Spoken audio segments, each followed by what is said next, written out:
At the tail end of last week, showrunner for the Acolyte, Leslye Headland, former personal assistant to one Harvey Weinstein, decided to give her first interview where she broke her silence on all the controversy surrounding the show that ostensibly buried Star Wars 6 feet underground, maybe even a little deeper than that.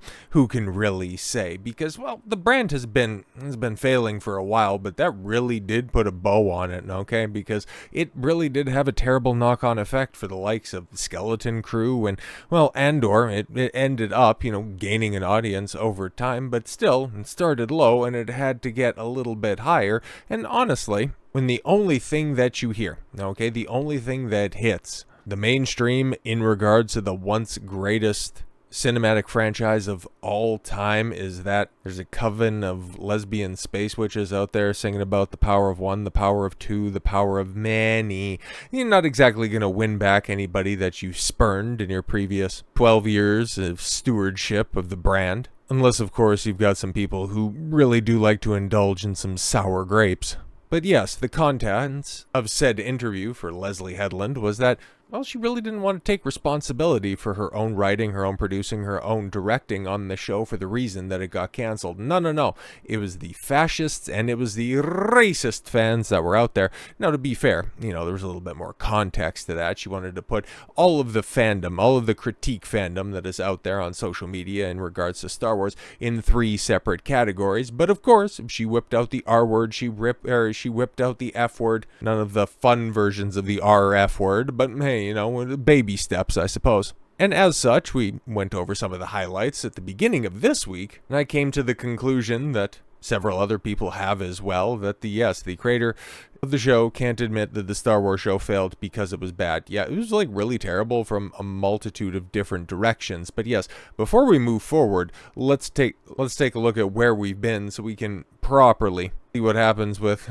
conversations regarding the Acolyte moving forward, because with this recent revelation, this isn't going anywhere anytime soon. So according to a third-party viewership tracker, Illuminate, the Acolyte was more than 1 billion minutes behind other recent Disney Plus Star Wars series like The Mandalorian and Ahsoka, where you line up comparable release windows and Nielsen-tracked weeks. It was widely despised for its sophomoric writing, direction, and acting. Exactly, 1,000%, which is why nobody watched it. Headland, in a new interview with The Wrap, takes no responsibility for that, blaming critics who she calls fascists and racist. And here's the important quote.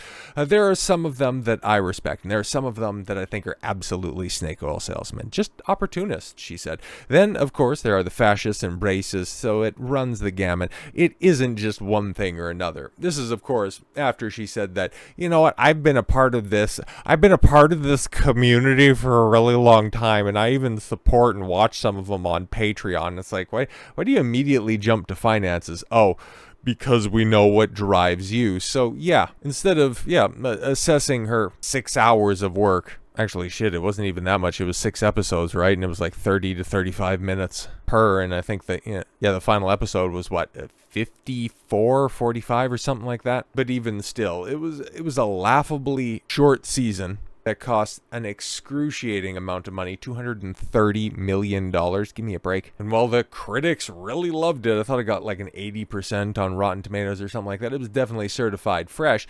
The only thing that stopped it from getting rightly criticized at the time of release is because the Access media are just undying shills, because now you go over to Screen Rant a year later and they're accurately pointing out their top 10 critiques of the Acolyte, which were true at the time, man. Let's go over the top of them. The Acolyte didn't know what story it wanted to tell. Yeah, exactly. It just actually really didn't have much of a story to tell. It just had brand iconography that it wanted to use and key jangle in front of people. And then, of course, the Acolyte's main characters were less compelling than its supporting characters, because, that was the thing coming out of the Acolyte at the time covering this, okay?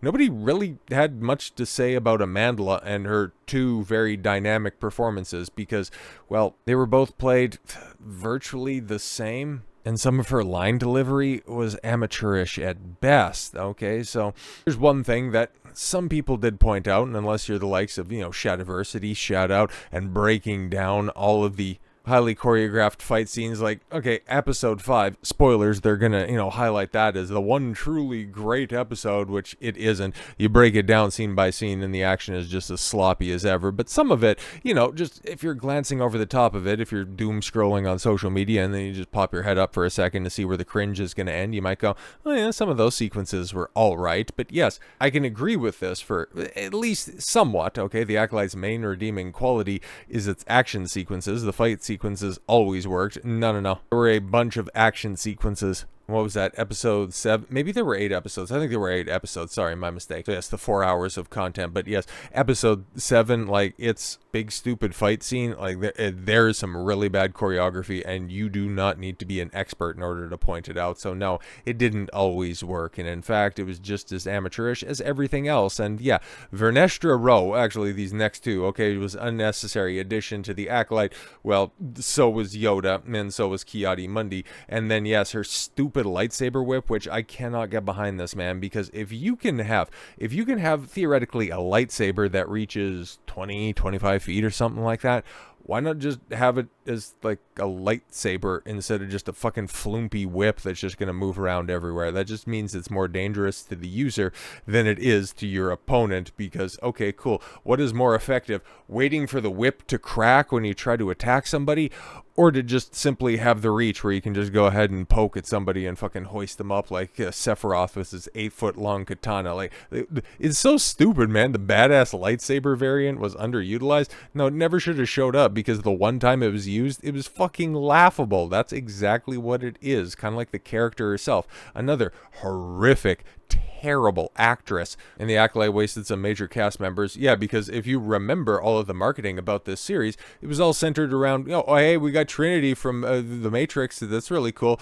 And then she was killed in the first fight scene. Spoiler, I guess. But yeah, there's a bunch of flashbacks. Yeah, 2 flashback episodes with some of the worst child acting you're likely to ever see. No offense, but, hey, man, you got to point it out when it shows up. And the Acolyte needed more longer episodes. Yeah, that's just one. That's so funny, right? Because now you got Screen Rant pointing out, it's like, wow, there's like nothing going on, and what is going on is truncated by just this laughable runtime. It's like you're on streaming, you don't really have to fit a format, you can have as much time as you need, and you can actually tell a story, but oh, you didn't really have a story to tell, and you were just wasting everybody's time. Yeah, okay, yeah, so Osha killing Soul, spoiler, for instance, did not land, and the show only told us about their connection rather than showing us, yeah, exactly, exposition heavy. Fuck, I forgot about that. But yes, Star Wars High Republic era was wasted on the Acolyte. Was it really? Because let's keep it a buck, okay? The High Republic era, Disney's machinations, it hasn't really worked in any venue,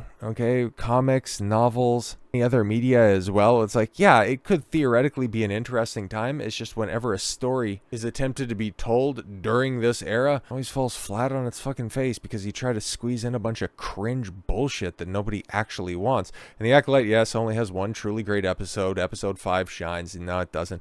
But yes, number 1, Acolyte Season 2 will never happen after compelling teases. Oh my god, I remember so many things.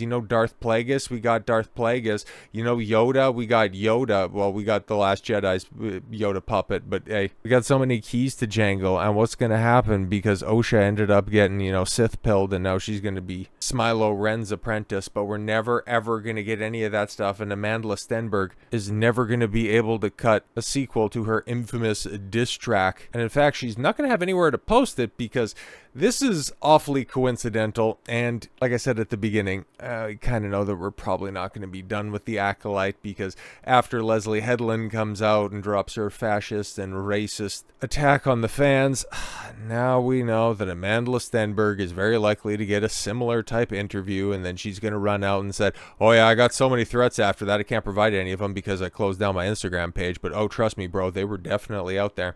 The Acolyte star Amandla Stenberg, yes, with one of her trademark expressions, deletes Instagram days after Leslye Headland called Star Wars critics fascists and racist. Star Wars fans noticed something unusual this week. The Instagram account of Amandla Stenberg. Okay, I gotta stop you right there. I don't think that there are any Star Wars fans that are specifically checking out the goings-ons of Amandla Stenberg. Okay, I've got to press X to doubt on that. But yes, coincidental timing.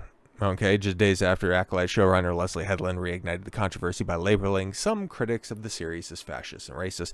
That timing has sparked a wave of speculation across the fandom, largely because Instagram, yes, was the platform Stenberg used most aggressively during the show's backlash to launch her own attacks on fans. Yes, the diss track, and then of course the Get Ready With Me video where she said a lot of the backlash came from a bunch of hyper conservative, right wing, MAGA. How many other buzzwords can I cram into this? And it's it was really sad because we worked hard on it. Yeah, you know what else works hard? A fucking dishwasher, and it's not entitled to my adulation. Stenberg removing her Instagram page came with no statement, no farewell post, and no visible trace of her previously verified account.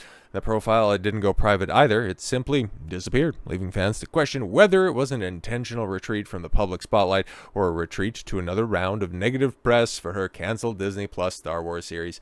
I would bet dollars to fucking donuts we will hear something from her by Christmas because she cannot fucking stop. Throughout the run of the Acolyte, Stenberg was highly active online. She, posted frequently, responded to the criticism directly, and even released the infamous rage twerking diss track video during the height of the backlash. Exactly. Her activity made her Instagram presence a recurring part of the show's public conversation, whether Disney liked it or not. So when fans discovered the account was gone entirely, the reaction wasn't subtle. So yes, the deletion arrives on the heels of the Acolyte showrunner and former personal assistant to Harvey Weinstein, Leslye Headland's comments about the backlash, in which she again insisted the show's downfall was rooted in bigotry rather than a piss poor fucking show, which yes, at this point in time, do we even need to retread that? The Acolyte was a bad show. I know, right? Just really breaking new ground on this one. Amandla Stenberg is an attention-seeking, can't say that word on YouTube, and so this is obviously a very calculated move after once again Leslye Headland decided to plow ahead ever so stupidly in order to raise awareness for her bad show. And honestly, guys, it's if they're just going to continue to fucking meme on themselves like this, just give them season 2. But this time, half or a third of the budget, because I really want to maximize the lulls on this. It'd be fucking great. So yes, with all that said, thank you all very much for the gift of your time. And before we go anywhere, okay, just a little bit of house cleaning. Today's the last day of the 1 video a day format. Going in tomorrow, oh boy, we're back. We're going full throttle on this one, okay? 3 videos. Oh wait, 4 videos a day. We got the extra evergreen stuff over the top at the 7 p.m. time slot. So yes, 1, 3, 5, and through the rest of the year, it's going to be a 7 o'clock video as well. Go ahead and check out the second channel content if you like some health and fitness and some wellness content as well. Little 3, 5, 10-minute videos at best, but yeah, it's just kind of truncated stuff that I like to talk about. But yes, it's over there. It's really bite-sized stuff. Comes out at 6 o'clock. So yeah, if you can't get yourself enough done and you're jonesing for 5 videos a day, that's what it's going to be like through the rest of the year. Okay, so yes, I thank you all once again, and thank you for bearing with me over this past couple of months. It has been exceedingly hectic. I'm still working on the refresh because I have just had absolutely no time, and things have been, well, catastrophic. But I'm not Leslye Headland. I am not Amandla Stenberg, so I'm not going to throw myself a pity party. It's just going to be head down, doing work, and following my gut and getting after it. So take care, everyone.